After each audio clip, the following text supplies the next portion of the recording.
Sebagian besar negara di dunia perekonomiannya ambruk. Dampak Karena COVID. wabah COVID-19. Itu satu. Sembari calon-calon menteri itu memperhatikan, oh ini yang harus saya lakukan kalau saya jadi menteri. Ketika dirasa sudah siap, menteri yang sedang menjabat digeser tiba-tiba seperti kemarin kejadian.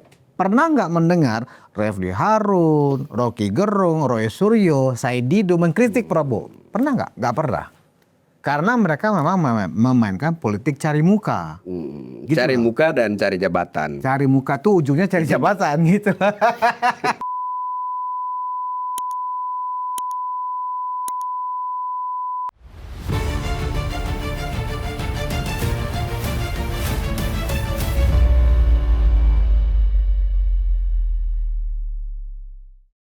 Hai, penonton Ruang Konsensus Unpacking Indonesia dimanapun Anda berada.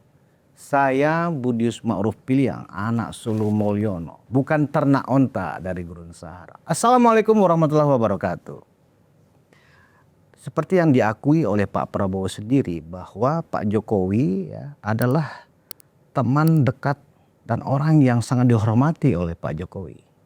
Itu adalah sebuah realita yang saya pikir pesan itu sudah disampaikan Pak Prabowo sampai memanggil sejumlah teman-teman media dan bicara sampai hampir dari jam 11 siang sampai jam 1 malam. Itu luar biasa, 14 jam.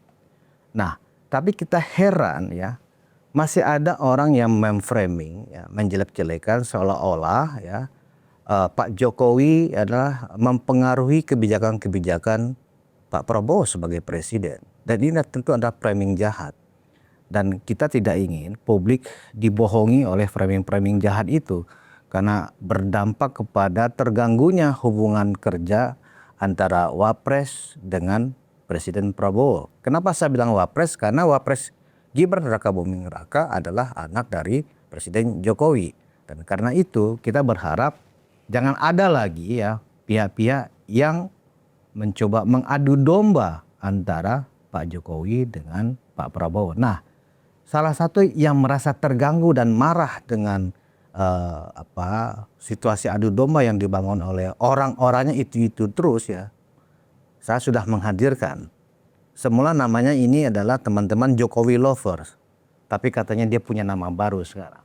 Saya sudah bersama Christian Yenoni, seorang Jokowi Lovers yang beberapa hari yang lalu menjadi bintang di sebuah acara televisi. Benar begitu? Alhamdulillah puji Tuhan Astungkare. Undangan resmi. Ya. Tapi saya nggak puas. Saya nggak puas karena saya di situ diundang. Bukan nyodorin diri. Diundang ya? Saya diundang. Bukan nyodorin diri atau direkomendasi oleh orang tertentu, enggak. Saya diundang resmi langsung oleh penyelenggara acara Rakyat Bersuara. Nah, yang saya cermati dari situ adalah ada narsum yang juga meng-underline bahwa salah orang yang paling bertanggung jawab rusaknya ekonomi dan rusaknya demokrasi saat ini adalah Pak Jokowi. Ya, saya tidak ingin membahas acaranya, Bung Christine. Tapi apa yang kakak lihat dari pernyataan itu? Siapa-siapa aja sih mereka ini? Iya, intinya bagi saya begini.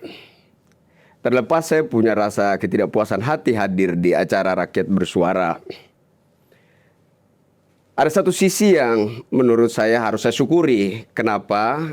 Karena dengan hadirnya saya di sana, saya jadi melihat secara terang benderang pihak mana, kelompok mana yang selama ini memframing Insinyur Haji Joko Widodo seakan-akan dia adalah sosok yang paling jahat, yang tidak ada baiknya sama sekali di muka bumi ini.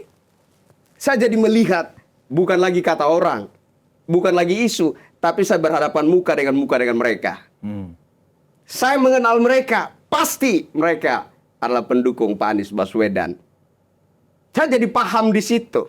Oh, jadi ternyata selama ini yang sibuk membangun framing-framing jahat, menjustifikasi Bapak Jokowi dengan mendasari argumentasi-argumentasi mereka, dengan penelitian, tesis, segala macam. Tapi kita paham bahwa itu semua hanyalah framing busuk yang mereka mainkan untuk memojokkan Bapak Jokowi. argumen yang mereka sampaikan kira-kira memang sepintar itu? Jokowi adalah perusak ekonomi dan demokrasi. Apa dasarnya? Ya mungkin ada tesis yang mereka buat, atau ada sumber-sumber berdasarkan penelitian ini dan itu dan lain sebagainya. Tapi saya sempat berargumen dengan Pak Norsi, Profesor Norsi, Ihsanuddin Nursi. Saya menyayangkan itu. Ketika sedang tidak live, dia open-open ngomong bahwa kendala pertumbuhan ekonomi di era Bapak Jokowi ada faktor penyebabnya yaitu COVID-19. Tapi ketika live dia nggak berani ngomong itu. Dia malah menantang saya. Saya menyayangkan itu. Nah, saya melihat ini bentuk kemunafikan. Jadi Pak Ihsanuddin Nursi menurut saya juga orang munafik, pengecut. Ketika tidak disorot kamera dia mau jujur mengatakan itu. Tapi ketika live, Oh ya, nggak antara yang off air dengan off air dengan on air beda. Ketika off air dia katakan memang terkendala oleh COVID. Makanya ketika live saya mengejar dia supaya dia mengakui apa yang tadi kita bicarakan off air. Kakak Oni menyimpulkan apa dari gaya orang bersikap seperti itu? Iya, saya pikir ini ada pihak atau kelompok yang memang terorganisir untuk menghancurkan reputasi Bapak Jokowi. Terorganisir. Terorganisir, nggak mungkin nggak di acara kemarin, di acara rakyat bersuara saja kita sudah bisa melihat ini terorganisir. Di depan ada narasumber, di bawah ada Pak Ihsanuddin Nursi. Sebagai apalah dia di situ saya juga nggak tahu. Di belakang ada tim hore. Tim hore yang disediakan untuk memberi apresiasi kepada mereka. Meskipun yang mereka sampaikan itu banyak halusinasinya. Saya menyayangkan sekali. Saya diundang, tapi nggak dikasih kesempatan untuk menyampaikan opini saya, pandangan saya. Yang diakui oleh mayoritas rakyat akar rumput, pikiran-pikiran saya ini mewakili mereka. Saya nggak dikasih kesempatan untuk mengutarakan pikiran saya, pandangan saya. Bagaimana pandangan mayoritas rakyat Indonesia terhadap Insinyur Haji Joko Widodo ini. Jadi sepanjang 4 jam lebih ketika itu, kalau saya nggak berinisiatif untuk motong pembicaraan orang, merampas waktu, mungkin saya itu dihadirkan di situ hanya untuk pajangan, untuk menjadi tontonan, untuk dipermalukan. Mungkin saja mereka punya konsep berpikir begitu. Hingga akhir acara itu saya akan di-framing, saya dihadirkan di rakyat bersuara, tapi saya hanya ngap-ngapan, saya pelangap-pelongo, nggak bisa bersuara apa-apa, nggak bisa bicara apa-apa ketika berhadapan dengan orang-orang hebat. Saya pikir mungkin mereka berharap akan bisa nge-framing saya seperti itu. Tapi saya bersyukur saya bisa motong. Saya bisa merampas waktu untuk menanggapi pembicaraan orang. Saya menonton acara itu, kakak sepertinya memang Aiman selaku host ya bergilir itu sepertinya ya, yang terlihat di televisi ya. Ini kubu anti Jokowi, ini kubu pro Jokowi. Digilir sepertinya begitu, tapi prakteknya nggak seperti itu. Saya nggak dikasih kesempatan. Silakan Pak Budius nonton 4 jam live. Saya nggak dikasih kesempatan. Saya hanya motong pembicaraan orang, merampas waktu, menanggapi pernyataan tertentu atau Kakak statement. ini nggak komplain dengan cara berdiskusi seperti itu, apalagi itu siaran televisi. Gimana ya, kalau kita komplain, nanti apa kata orang? Nanti di framing lagi macam-macam. Jadi saya bersikap profesional aja. Saya tampil dewasa. Meskipun saya tidak dikasih kesempatan bicara, saya punya inisiatif untuk masuk dan saya tidak omong kosong. Meskipun Pak Ihsanuddin Nursi mengatakan saya omong kosong, ternyata dianya yang omong kosong. Anda dituduh omong kosong. Saya dituduh omong kosong. Aman Nursi. Iya. Dia ngomong, mari kita merajut persatuan, jangan mau dipecah belah karena itu yang kita untungkan nanti asing segala macam. Sementara narasi-narasinya, narasi pemecah belah. Oh. Loh bagaimana mungkin Anda mempersatukan rakyat seantero bangsa Indonesia ini untuk semata-mata mengikuti pandangan Anda? Di mana logika Anda? Apa makna demokrasi menurut pandangan Anda? Konyol! Kalau Anda berharap seluruh rakyat Indonesia ini bersatu untuk semata-mata mengikuti pandangan Anda. Oke. Tentang tuduhan Jokowi lah yang menyebabkan ekonomi kita sekarang agak oleng dan kemudian perusak demokrasi, apa bantahan Kakak Oni sebagai Jokowi lovers? Saya pikir saya pernah membantah itu. Bahwa ada faktor-faktor tertentu yang tidak boleh kita luputkan dalam menyoroti kondisi pertumbuhan ekonomi di era pemerintahan siapapun. Nah, tapi saya melihat ketika menyoroti kondisi perekonomian di era Pak Jokowi, realita bahwa adanya wabah COVID-19 diluputkan. Nggak pernah disinggung. Padahal itu faktor terbesar, bukan Indonesia saja, dunia. Faktor mandeknya pertumbuhan ekonomi bukan hanya negara kita. Sebagian besar negara di dunia, perekonomiannya ambruk. Dampak Karena COVID. wabah COVID-19. Itu satu. Yang kedua yang pernah saya utarakan. Wajar pertumbuhan ekonomi di era Bapak Jokowi tidak tinggi. Kenapa? Dia bangun Indonesia. Dibandingkan pemimpin-pemimpin terdahulu. Oke, Bung Karno kita nggak usah hitung. Karena dia jadi pemimpin negara ini di masa-masa perjuangan. Dia punya nilai sendiri. Tapi di era Pak Harto. Lanjut di era Habibie. Yang hanya beberapa waktu. Lanjut sampai Pak SBY, sampai Pak... Coba kita bandingkan. Pembangunan apa yang mereka lakukan? Mari kita bandingkan dengan pembangunan yang terjadi di era Pak Jokowi. Pembangunan Indonesia sentris, pembangunan gila-gilaan. Saya bahkan sempat berpikir orang ini dewa. Karena manusia normal mengejar waktu. Waktu mengejar dia. Logis tidak. Selama 10 tahun, orang ini hampir menyatukan sempurna satu republik ini. Sabang, Merauke, Miangas sampai Pulau Rote.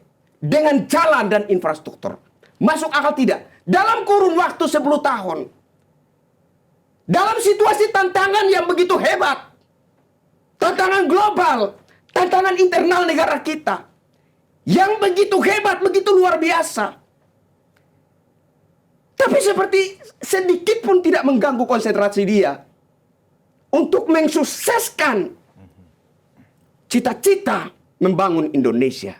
Kalau kemudian... Sebentar, izin. Kalau kita mau jujur, orang ini telah mengeksekusi dengan sangat sukses cita-cita besar para pendahulu. Jalan Trans Papua, cita-cita Pak Harto. Kenapa dikritisi? Kenapa nggak diapresiasi? IKN, cita-cita Bung Karno. Kenapa nggak diapresiasi? Kenapa dikritisi? Kenapa kita malah menekan bahwa ini adalah sebuah kesalahan yang terhadap, padahal dia mengeksekusi cita-cita pendahulu. Lalu kapan kita sebagai bangsa Indonesia ini akan bangga dengan bangsa kita sendiri? Kapan? Kapan kita bisa berbangga menjadi Indonesia? Kapan saya Indonesia, kapan? Ya, tuduhan itu kan dialamatkan ke Pak Jokowi menjadi jelek karena ketika Pak Jokowi selesai menimbulkan hutang yang banyak sampai 8.000 triliun. Masuk akal tidak? Kan harus ke situ. Yang akhirnya membebani masyarakat yang ditinggalkan, bahkan bayi lahir pun harus menanggung utang, ya kan, sampai 35 juta katanya begitu. Nah itulah yang dibangun. Menurut Kakak Oni, framing seperti itu sebenarnya akan diterima oleh masyarakat luas atau tidak? Tidak. Saya pastikan masyarakat luas tidak menerima. Saya pastikan apapun yang mereka katakan tentang Jokowi, masyarakat tetap cinta Jokowi. Yes, mungkin ada sebagian masyarakat golongan 16% dan 24%. Sudah pasti. Karena memang dasarnya sudah tidak satu arah pandangan. Tapi itulah demokrasi, kita harus memahaminya seperti itu. Itu sesuatu yang normal, kondisi yang wajar. Tapi dari golongan minoritas ini, kalangan 16% dan 24% ini, yang seolah-olah diberi panggung yang begitu hebat, sehingga setiap hari mengisi ruang publik ini. Seolah-olah mereka menguasai mayoritas. Padahal kenyataannya tidak. Mayoritas itu kita. Mereka boleh membantah. Faktanya begitu. Loh, bayangkan buktinya apa? Hanya dengan melihat Pak Jokowi condong kemana? Sekarang yang jadi presiden siapa? Pak Budius. Jenderal Prabowo Subianto. Hanya dengan melihat, kecondongan Pak Jokowi ke Prabowo. Menang. Fakta. Saya pikir kita nggak perlu membuat penelitian yang panjang lebar untuk mendapatkan kesimpulan itu. Faktanya itu. Jadi berbagai argumentasi dibangun, tapi kita paham bahwa itu semua hanyalah framing jahat yang dibangun oleh orang-orang yang pada dasarnya berhati busuk. Seolah-olah mereka paling cinta Republik ini. Seolah-olah mereka paling peduli dengan kondisi Republik ini. Padahal sesungguhnya mereka sendiri yang sedang menghancurkan negara ini dari dalam. Tapi kalau saya lihat, saya dengar sekilas kakak, argumen-argumen yang disampaikan Nursi itu terlihat sangat akademik ya, cukup ilmiah, disertai dengan data, disertai dengan analisis, ya, menunjukkan bahwa memang dia seorang ekonom.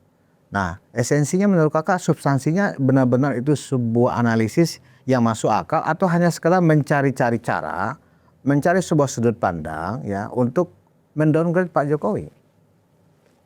Dia ahli,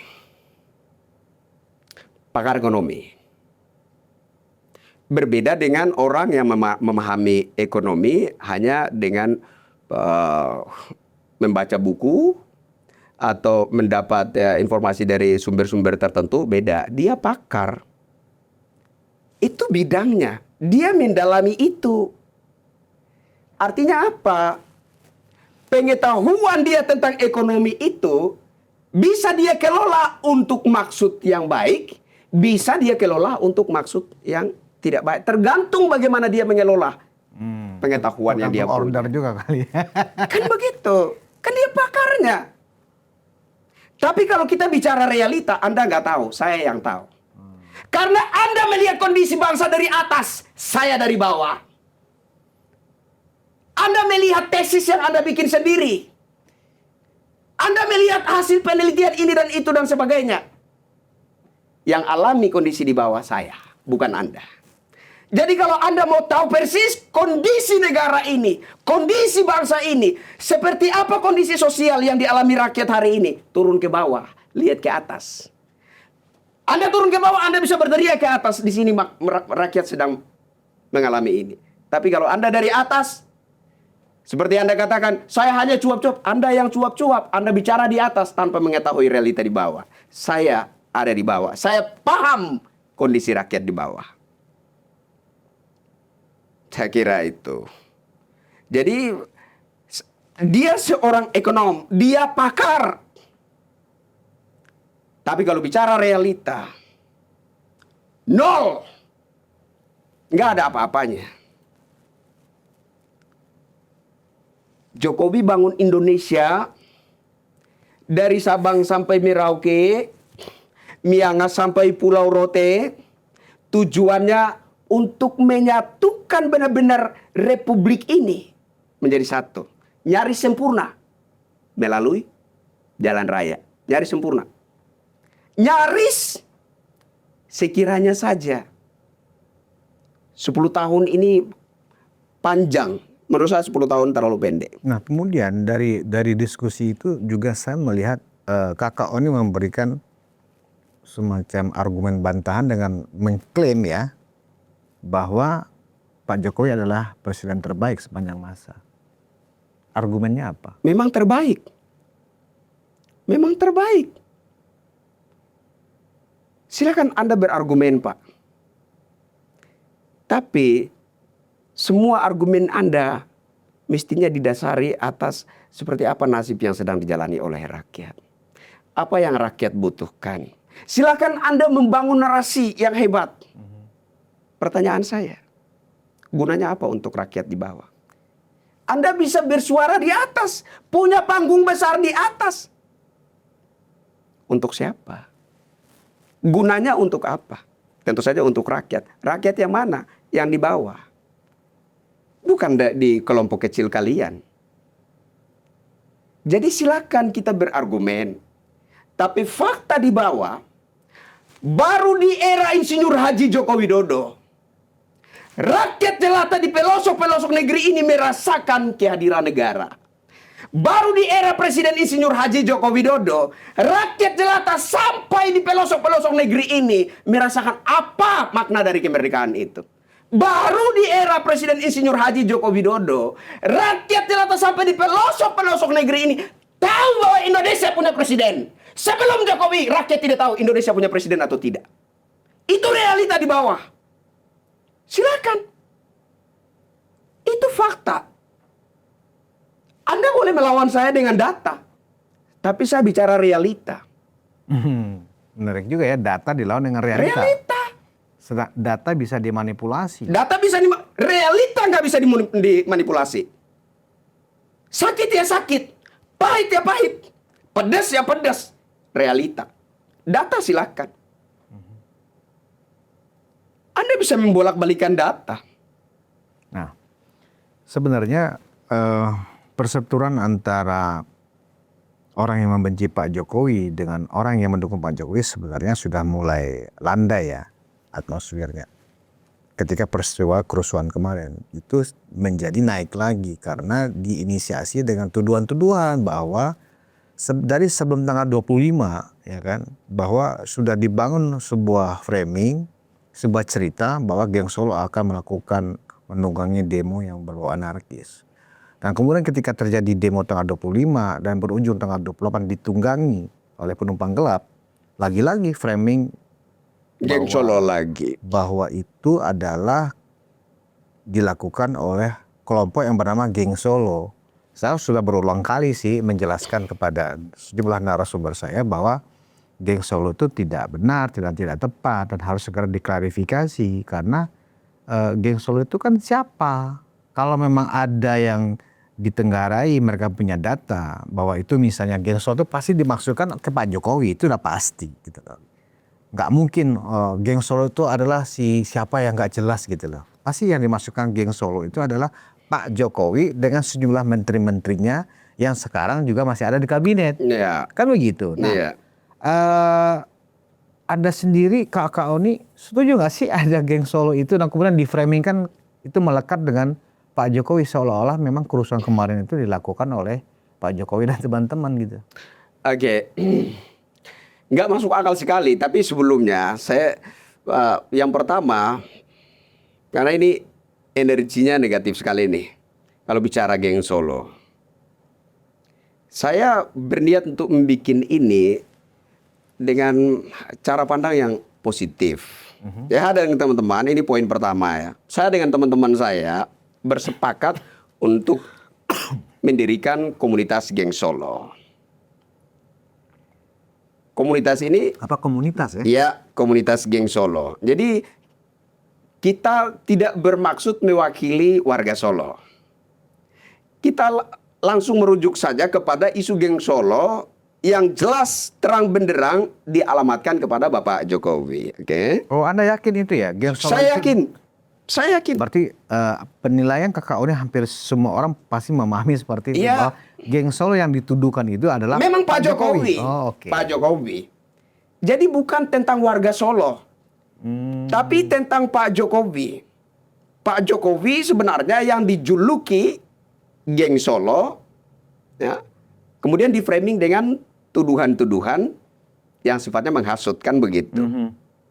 Nah, saya dan teman-teman, ada saya, ada Bang Siwa, ada Mbak DJ, Bunda Yo, Bang Andre, dan ke depan kita akan merekrut teman-teman yang basicnya memang pendukung Bapak Jokowi, loyalis Pak Jokowi untuk bergabung di sini. Kita juga akan mempersilahkan, memberi keleluasan untuk seluruh saudara-saudara di satu Nusantara ini untuk masing-masing membentuk cabang-cabangnya di daerah masing-masing. Untuk membuktikan bahwa benar mayoritas rakyat Indonesia cinta kepada Pak Jokowi, tidak sekedar mendukung, tidak sekedar loyalis, tapi cinta kepada Pak Jokowi. Yang kedua, bicara tentang geng Solo. Geng Solo ini mengarah kepada menteri-menteri yang menjabat di era Pak Jokowi hingga saat ini masih menjabat juga gitu. Ini cuma analisa saya. Mungkin sekalian ini menjadi pesan buat para menteri yang masih menjabat ya, yang menjabat di era Pak Jokowi. Jangan gegabah. Sadarlah bahwa kalian ini bukan menteri permanen. Kalian itu menteri transisi. Jadi jangan kenikmatan gitu lalu lupa diri, jangan. Mulai benah-benah. Persiapkan diri karena sewaktu-waktu kalian bisa tergeser. Ini menurut pandangan saya, menurut amatan saya, bahwa menteri-menteri yang menjabat di era Pak Jokowi yang hingga saat ini masih menjabat, bukan menteri permanen. Mereka adalah menteri transisi. Sembari calon-calon menteri itu memperhatikan, oh ini yang harus saya lakukan kalau saya jadi menteri. Ketika dirasa sudah siap, menteri yang sedang menjabat digeser tiba-tiba seperti kemarin kejadian. Ya, saya tertarik kembali mengenai akan mendirikan apa tadi namanya komunitas. Ya? Komunitas Jokowi. Saya izin selesaikan ini, masih satu poin lagi. Nah, jadi kita ingin mengingatkan kepada para menteri yang sedang menjabat untuk silakan bahwa kalian adalah menteri tetapi sambil benar-benar sambil mempersiapkan diri supaya tidak menjadi suatu kekejutan bagi kalian apabila sewaktu-waktu kalian di reshuffle. Nah, saya melihat ada kelompok orang tertentu yang mengetahui ini. Sehingga mereka saat ini sedang menimbulkan kebisingan terus-menerus secara intens mereka lakukan itu. Saya membaca tujuannya adalah bahwa apabila nanti reshuffle kabinet itu mulai bergulir, mereka bisa dilirik juga untuk masuk mengambil bagian di situ. Nah, sehingga nanti seolah-olah ketika reshuffle itu terjadi, mereka itu adalah pahlawan. Oh, ini adalah hasil dari perjuangan kita karena kita yang berteriak seperti ini selama ini sehingga ada terjadi reshuffle. Padahal saya melihat kabinet ini adalah kabinet transisi. Nah, orang-orang ini menimbulkan kebisingan seperti ini supaya nanti dianggap sebagai pengganggu pemerintah yang pada akhirnya disumpal mulutnya pakai jabatan. Saya melihatnya begitu. Oke, lanjut soal geng Solo. Nah, itu kan ada, kita sudah bikin logonya. Jadi ada satu macan. Macan itu mengacu kepada kata Solo. Solo itu tunggal. Dan itu kita ingin memberi legitimasi bahwa Pak Jokowi memang the top leader. Dan pernah diakui oleh dunia. Peringkat nomor 1 pemimpin terbaik. Itu pernah dialami. Namanya apa? Kalau kemarin kan Refli Harun dan kawan-kawan bikin presidium sekretariat bersama. Ya. Ada juga forum purnawaran TNI. Kalau ini namanya apa? Apakah komunitas geng Solo atau? Ya memang komunitas geng Solo. Kita pakai komunitas geng Solo, Atau misalnya barisan geng Solo atau apa? ya barisan geng Solo, komunitasnya komunitas barisan geng Solo, bener. Tujuannya apa bentuk organisasi ini? Tujuannya untuk menunjukkan kepada publik bahwa kecintaan mayoritas rakyat terhadap Jokowi adalah realita. Kita akan buktikan itu. Yang kedua, ini ada struktur yang kita buat dan kita berkomitmen untuk eksis, membangun kontra narasi, melawan propaganda isu. Segala isu yang bertujuan menghancurkan reputasi Bapak Jokowi, bertujuan mendelegitimasi Bapak Jokowi, kita akan lawan. Apa berupa gabungan para relawan Jokowi yang ada selama ini? Atau itu Bukan. berbeda? Berbeda. Jadi kita selama ini tidak punya afiliasi yang paten dengan badan relawan tertentu. Kenapa? Ya saya salah satunya. Tidak pernah punya afiliasi dengan badan relawan tertentu. Saya bergerak sendiri. Kenapa? Karena ada ya, saya tidak menuduh ya, dan tidak semuanya, tapi ada orang-orang tertentu yang menampung para pegiat sosial media untuk kemudian dipijak kepalanya untuk tujuan pencapaian tertentu ada. Dan kita tidak mau menjadi orang-orang yang diinjak kepalanya untuk kepentingan pribadi seseorang. Kita nggak mau. Sehingga saya secara pribadi, saya jadi pencinta Jokowi sejak dia jadi gubernur DKI. Sampai saat ini saya tidak mau bergabung dengan badan relawan tertentu. Itu nggak mau. Dan saya kira teman-teman juga sama. Bahwa tidak pernah punya afiliasi yang paten dengan badan relawan tertentu atau partai politik tertentu. Tidak punya afiliasi paten. Jadi kita ingin tampil untuk membuktikan kepada mereka para penghasut, para pemecah belah yang sok merasa paling peduli dengan negeri ini. Kita ingin tunjukkan kepada mereka. Tidak begitu. Kalian itu minoritas. Hanya saja kalian itu dikasih panggung lebih gede. Kalian itu diberi keleluasaan lebih gede. Ya, diberi ruang yang lebih luas untuk mengutarakan pikiran-pikiran. Tapi giliran kita yang mencoba untuk menganulir segala narasi propaganda yang kalian utarakan, kita dibatasi. Oke, berarti itu nama organisasinya Barisan Barisan Geng Solo. Geng Solo. Sudah deklarasi? Sudah deklarasi ke publik belum? Sehari 2 hari ke depan kita akan deklarasi berkibarnya Barisan Geng Solo. Ketua umumnya saya sendiri, sekjennya Bang Siwa, Oh iya? bendahara umumnya Mbak Tice. Oh itu tamu saya semua. Jadi kita akan deklarasi itu ya sebagai Apakah dibentuknya Barisan Geng Solo ini secara spesifik ya, memang untuk melakukan kontra narasi kepada kelompok-kelompok yang memang secara eksplisit sudah jelas ya tujuan mereka, misalnya kelompok TBUA, kelompok Sekbernya Refli Harun dan kawan-kawan, kelompoknya Forum Purnawirawan. Apakah secara spesifik ya Barisan Geng Solo ini memang melakukan kontra narasi terhadap isu-isu itu, atau ada yang sifatnya lebih berbau kegiatan sosial misalnya atau apa? saya pikir lebih ke kontra narasi. Ke kontra narasi. Iya, lebih ke kontra narasi. Kenapa? Karena Pak Budius sering bilang era ini adalah era post-truth,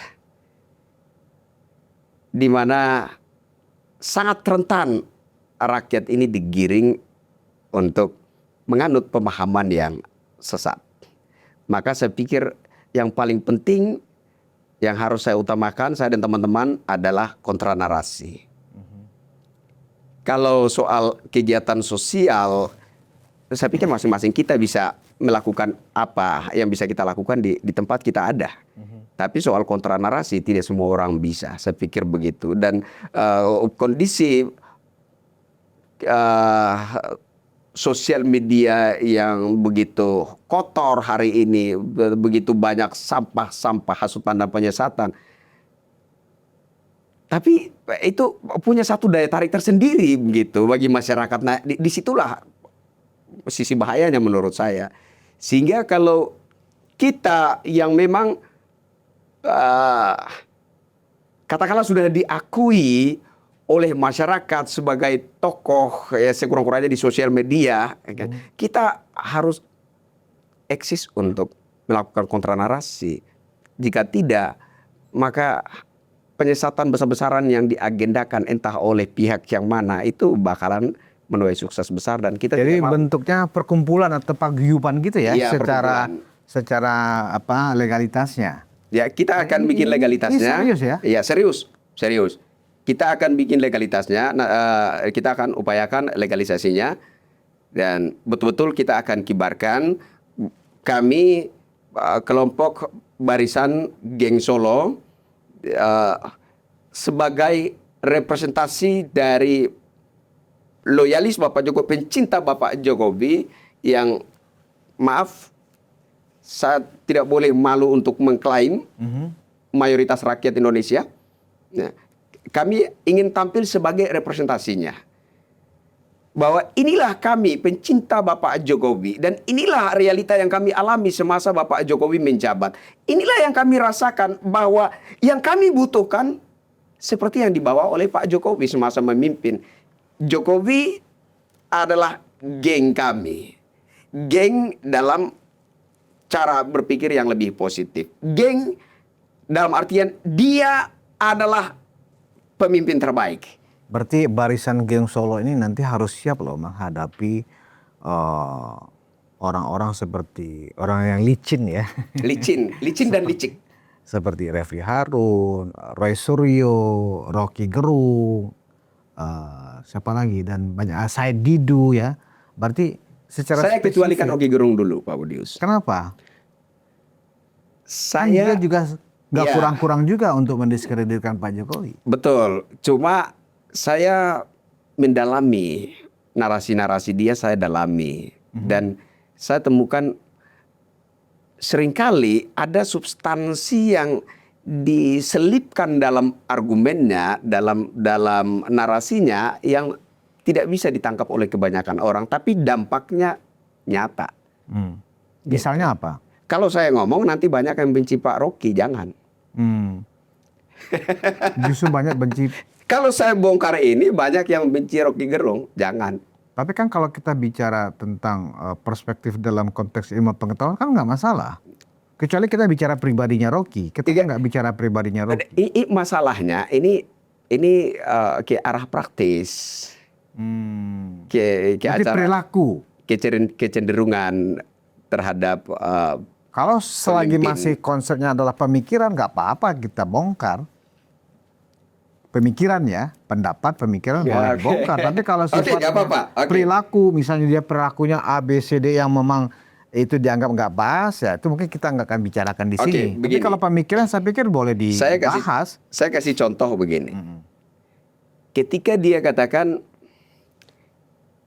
Presiden ke-8 kita adalah bajingan tolol. Pernah ya? Ya, itu memang statement Ya. dia.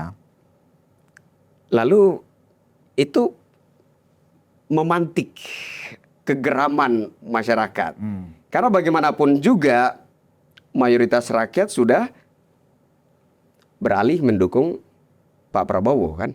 Itu kenyataannya. Sehingga wajar ketika Pak Rocky Gerung ngomong seperti itu, mayoritas rakyat itu marah.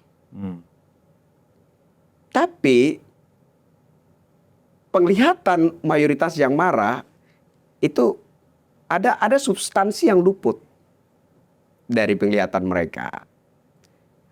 Di mana ketika itu dari kubu kontra Pak Prabowo Gibran sedang memanas-manasi isu curang. Kemudian kemenangan Prabowo Gibran sepertinya sulit untuk memiliki legitimasi. Itu fakta. Oh enggak, ini wakil presiden terpilih tidak sah, curang segala macam. Kan ketika itu isu itu sedang dimainkan dengan hangat-hangatnya tuh. Tapi Rocky Gerung masuk presiden ke-8 kita. Bajingan tololnya menjadi pemicu amukan, tetapi presiden ke-8 kita luput dari penglihatan mayoritas rakyat. Ini substansinya. Presiden ke-8 kita. Jadi silakan Anda marah, silakan Anda ngomel, silakan Anda memandang itu tidak sah, curang segala macam. Tapi statement ini sudah masuk ke alam bawah sadar. Presiden ke-8 kita. Sah Prabowo presiden ke-8. Artinya apa? Silakan nilai sendiri Pak Budius. Ya, artinya dia ingin mengatakan bahwa yang pada saat itu mungkin banyak orang tidak mengakui. Iya. Sementara dia sudah mengakui presiden ke-8 kita, Bajingan Tol. Artinya presiden itu sudah sah. Itu substansinya. Dia ingin menganulir upaya orang-orang yang sedang membangun narasi bahwa presidennya tidak sah. Tidak sah. Oke, tapi di sisi lain Bajingan Tol itu kan juga jadi problematik kemudian. Kalau tidak ada bajingan tolol, kata presiden ke-8 kita tidak akan viral. Bajingan tolol ini kan pemicu substansi ini. Jadi saya mulai mendalami statement-statement Rocky Gerung. Ada substansi yang teramat penting yang diselipkan dalam setiap narasinya. Bisa aja sebenarnya Rocky keseleo, Bu. Belum tentu juga tuh diniatkan oleh dia. Tapi ada beberapa argumen dia yang saya amati memang selalu ada substansi yang terselip. Bukan berarti Kakak Oni. Bukan berarti saya mengagumi dia. Segan, takut dengan Oh tidak. Saya bahkan pernah minta waktu, izin Bang Rocky, mohon waktu untuk podcast, ya diskusi bareng saya, tapi nggak pernah ditanggapi. Jadi itulah kira-kira keinginan dari barisan apa tadi, barisan Geng Solo ya? Ya, keinginan barisan Geng Solo melawan kelompok-kelompok yang selama ini memang rajin memproduksi ya framing jahat, nama baik, memfitnah Pak Jokowi dan menjelek-jelekan keluarga Pak Jokowi juga. Itu yang akan dilakukan oleh barisan Geng Solo. Gini, kita ingin memberi tantangan kepada orang-orang yang selama ini membangun isu-isu fitnah kepada Pak Jokowi. Pertanyaan sederhana sekali. Kapan Anda menjadi seperti Jokowi untuk menjawab kebutuhan rakyat? Itu tantangan kita. Silakan Anda punya gelar, ya. Silakan Anda, saya ini begini, pendidikan ini, ilmu segala macam. Silakan. Pertanyaan kita sederhana. Kapan Anda menjadi seperti Jokowi untuk menjawab segala kebutuhan rakyat? Kalau saya mau sederhanakan lagi, yang rakyat butuhkan Jokowi, bukan narasi Anda. Nah, ini sebagai tantangan aja dari saya ke Kak Oni. Pak Jokowi itu kan sudah selesai, ya kan? Gak mungkin lagi menjadi presiden. Kenapa nggak bikin misalnya barisan Gibran aja? Karena kan Gibran memang berpotensi untuk menjadi calon pemimpin nasional ke depannya. Apakah dianggap dengan menjadi barisan Geng Solo itu memang diidentikan dengan Pak Jokowi, otomatis ya Gibran sudah ada di dalamnya? Kenapa nggak spesifik barisan Gibran Jokowi atau Gibran saja misalnya? Kalau untuk pemikiran umum, kata Geng Solo itu sudah mencakup semuanya, bahwa kita ini berpihak kepada Pak Jokowi dan turun-turunannya, kan begitu. Buah jatuh tidak jauh dari pohon, kita meyakini bahwa anak-anak Pak Jokowi akan muncul seperti Pak Jokowi juga untuk menjawab kebutuhan mayoritas rakyat. Itu pikiran umum. Ya. Kalau pikiran kolektif saya, Gibran belum 100% Jokowi. Saya akui Gibran adalah Jokowi. Kenapa kok? Tapi belum 100% Jokowi. Berapa persen? Saat ini mungkin di atas 60%.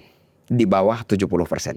Apa kriteria 60% itu yang dianggap itu belum terlalu Jokowi? Penampilannya, cara dia mendekati rakyat. Pak Budius, banyak orang elit tidak paham. Segenting apapun kondisi negara, seburuk apapun kondisi pertumbuhan ekonomi negara, sehancur apapun negara ini, rakyat ingin Anda datang duduk dengan rakyat. Gibran sudah melakukan. Itulah citra Jokowi di Gibran. Tapi kok nama masih 60%? Belum. Karena belum jadi presiden. Kita belum bicara kinerjanya apa. Kan Jokowi itu besar. Dia bangun Indonesia, Gibran belum. Dan kita berharap dia adalah sosok harapan. Kita berharap begitu. Nah, tapi ada hal-hal yang sebagai sosok yang terbilang masih muda, yang menjadi sosok harapan, ya, saya ingin Gibran itu benar-benar mampu meyakinkan rakyat bahwa dia adalah Jokowi. Ada hal yang ingin saya koreksi dari Pak Gibran juga, Pak Wapres juga. Kalau diizinkan, Nggak apa-apa. jadi ketika Pak Wapres ke NTT,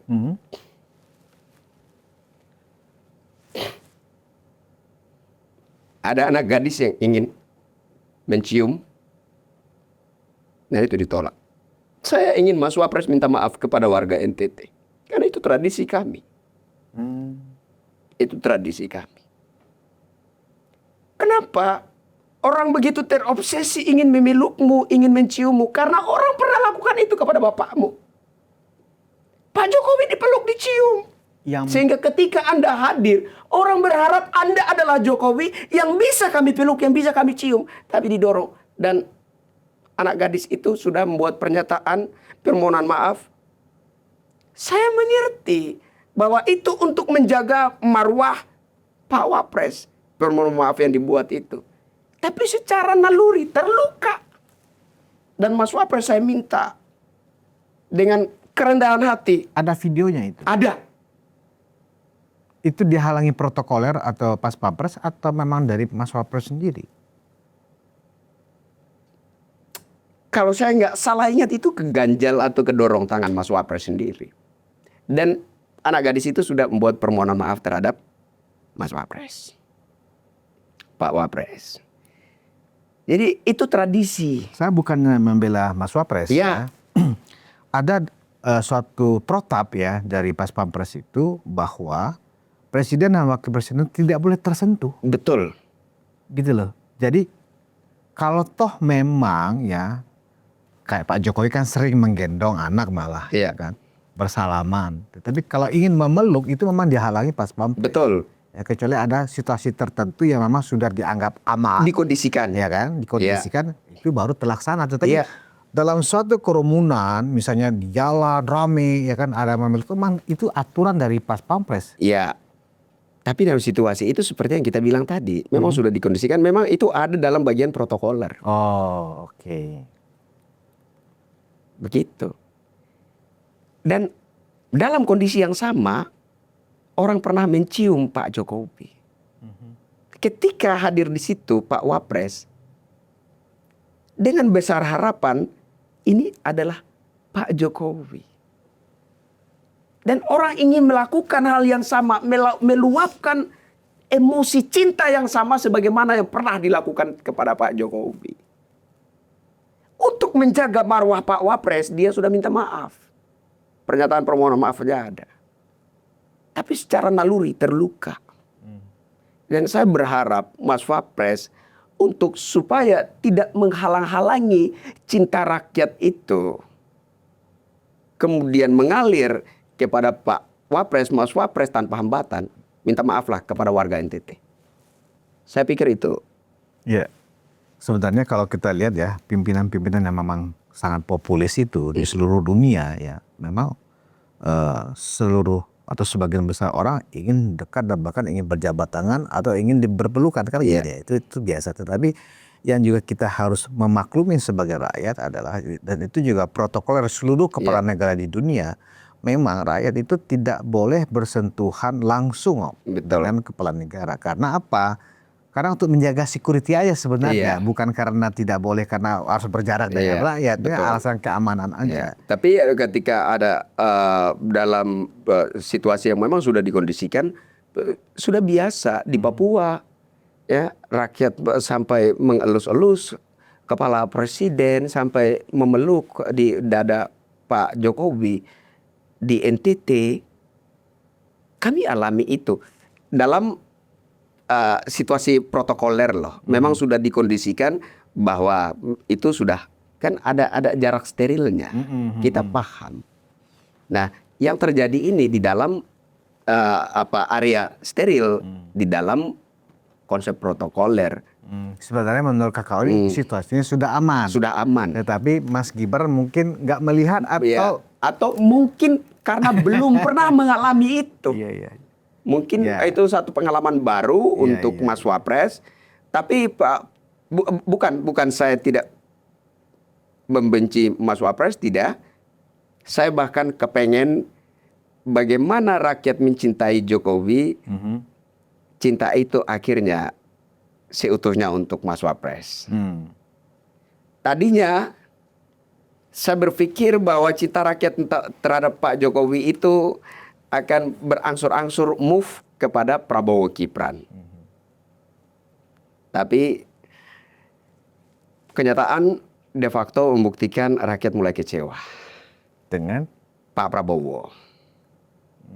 Itu kenyataan. Realita tidak bisa kita pungkiri. Data bisa dibolak-balik, realita tidak bisa disangkali. kecewa karena program-programnya, kebijakan-kebijakannya, atau Ini udah mau setahun. Kita belum tahu Pak Prabowo mau ngapain. Ini udah 8 bulan lebih. Bangsa ini mau dibawa kemana? Kebijakan pemerintahan sekarang apa? Yang menjadi unggulannya apa?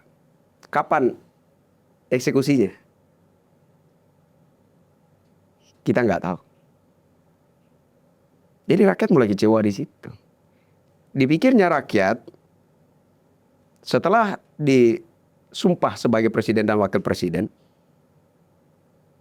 100 hari kerja itu mungkin ya untuk mematangkan konsep, kebijakan-kebijakan.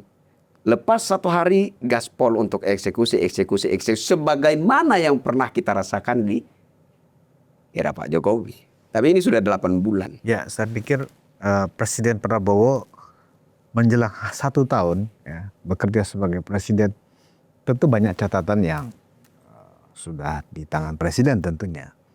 Dan banyak komplain, banyak keluhan, banyak ketidakpuasan sudah ada di kantong presiden.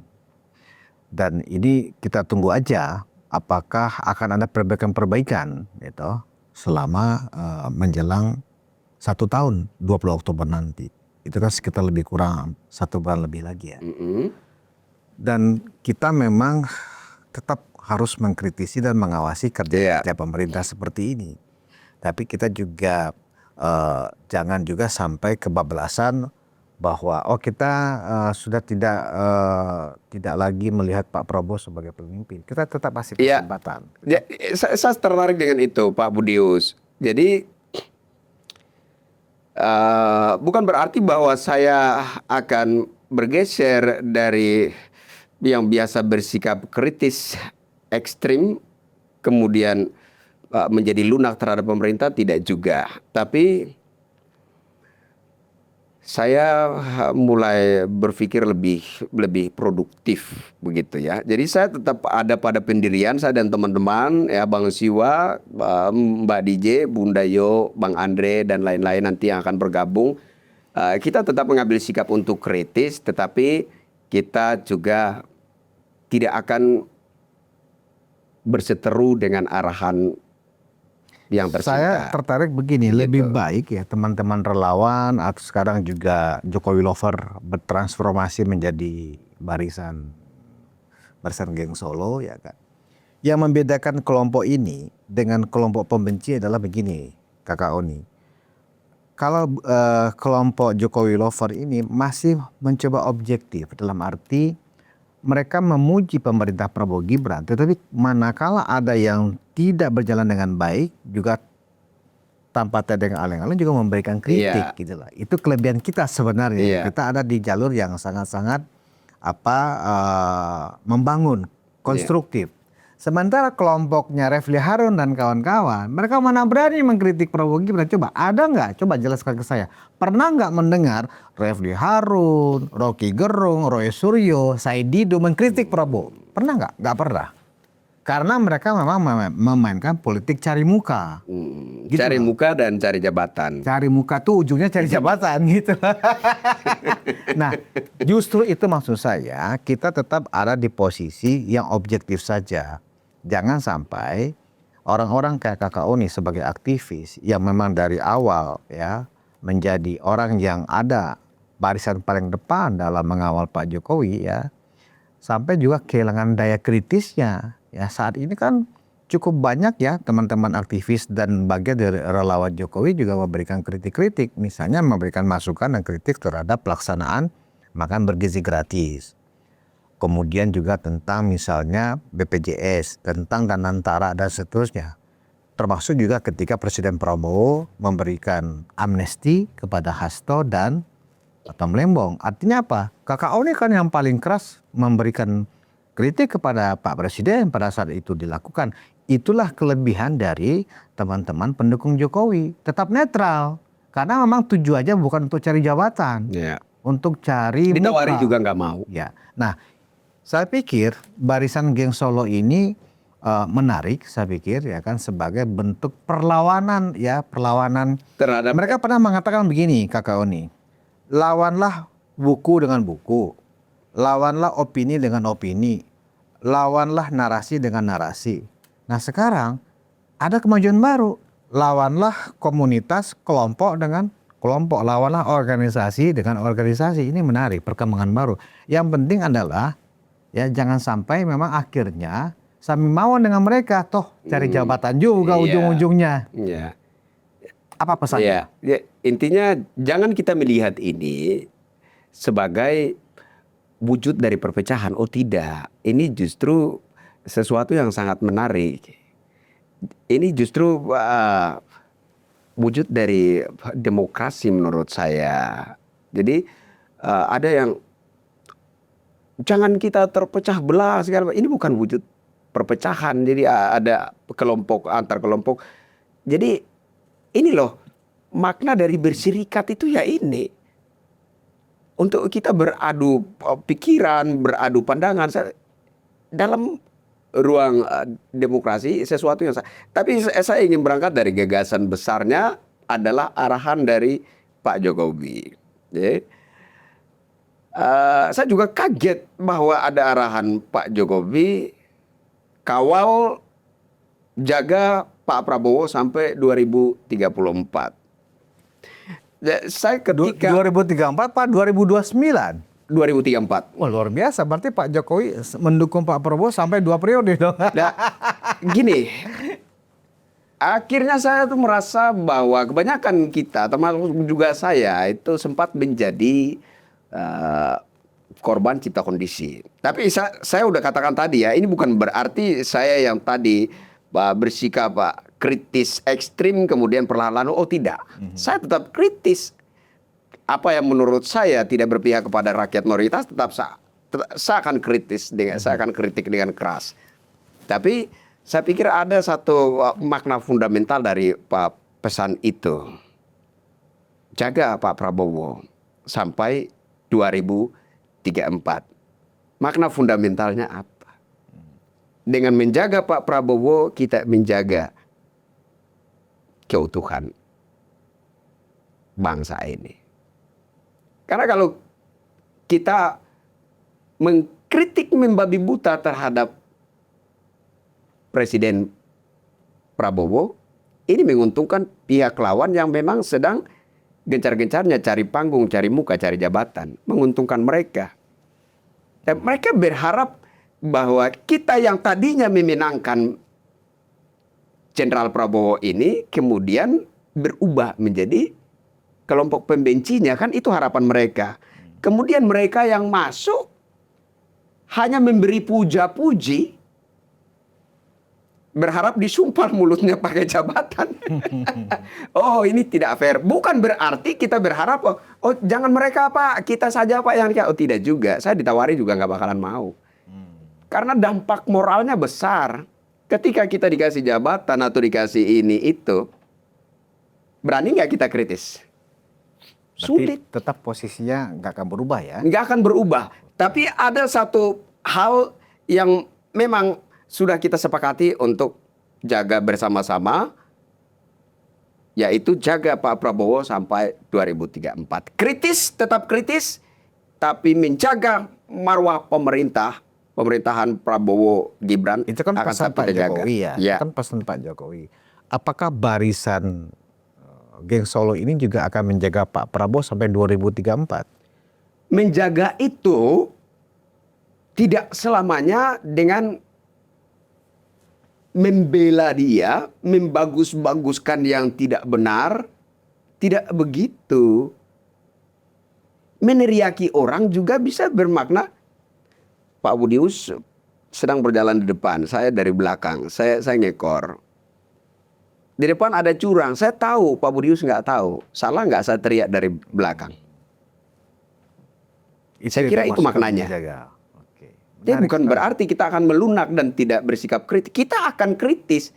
Yang salah, yang keliru, yang tidak berdampak pada kemaslahatan rakyat mayoritas tetap akan kita teriaki. Berarti jaga Pak Prabowo sampai 2034. Artinya apa? Prabowo Gibran sampai 2034. Oke. Kalau begitu sebenarnya barisan geng Solo, berarti saya sebagai anak Solo Mulyono juga boleh bergabung berarti ya. Oh, terima kasih. Sebuah kehormatan kalau Pak Budius masuk ke barisan geng Kan saya Solo. anak Solo Mulyono. Oh, luar biasa. Dan seluruh ternak Mulyono di seluruh Indonesia. Ya kan? Siap. Jika dengan pikiran yang waras, pikiran yang sehat, ya menyatukan persepsi, ya semangat ada di barisan geng Solo, ini saya pikir menjadi kekuatan yang luar biasa. Ya, contoh sebagaimana kita lihat kemarin, siapa yang sangka ojol itu menjadi massa yang luar biasa, ya kan? Iya. Gitu loh. Nah, ini kalau kemudian bersatu, kalau memang bisa diorganisir sedemikian rupa, barisan geng Solo ini menjadi besar. Apalagi kalau geng Solo itu diartikan sebagai Pak Jokowi dan orang-orang yang pernah di kabinet 2019-2024. Berarti jangan salah, ada yang lupa juga kita Kakak Oni. Pak Prabowo itu adalah Menteri Pertahanannya Pak Jokowi, berarti adalah Pak Bagian Prabowo dari juga geng Solo. adalah geng Solo. Luar biasa Kakak Oni. Berarti Pak Prabowo adalah bagian dari barisan geng Solo. Geng Solo. Terima kasih Kakak Oni. Penonton Ruang Konsensus Unpacking Indonesia, ternyata kita nggak menyangka sisa-sisa kerusuhan yang kemudian bermunculan, banyak sekali teori konspirasi. Tapi di balik itu hikmahnya ada juga, kerusuhan yang kemudian ditunggangi itu memunculkan organisasi baru. Kalau nggak ada kerusuhan, belum tentu ada barisan geng Solo ya. Iya. Karena geng Solo kan dituduh sebagai pelaku. Iya. Nah, inilah namanya sengsara membawa nikmat. Saya sempat membantah itu sedikit, izin saya tambah Saya sudah sedikit. mau soal closing itu. ini Kakak Oni. Saya sedikit terakhir. Jadi framing geng Solo sebagai dalang dari kerusuhan cacat logika enggak? Karena dalam kerusuhan itu kita tidak bisa pungkiri ada juga gaungan-gaungan menghasilkan Gibran. Oh, Pertanyaan saya, apa iya kerusuhan yang terjadi didalangi oleh geng Solo untuk menghancurkan geng Solo? Apa iya? ya itu cacat. Ini Kalau itu cacat cacat logika. logika. Tapi bahwa kerusuhan didalangi oleh geng Solo itu bukan cacat logika, tapi itu adalah fitnah. Fitnah. Oke, terima kasih Kakak Oni. Siap. Demikian teman-teman Ruang Konsensus dimanapun Anda berada, silakan bergabung di barisan geng Solo, ya kan? Satukan semangat kita untuk menjaga Indonesia. Terima kasih atas perhatian Anda. Wassalamualaikum warahmatullahi wabarakatuh.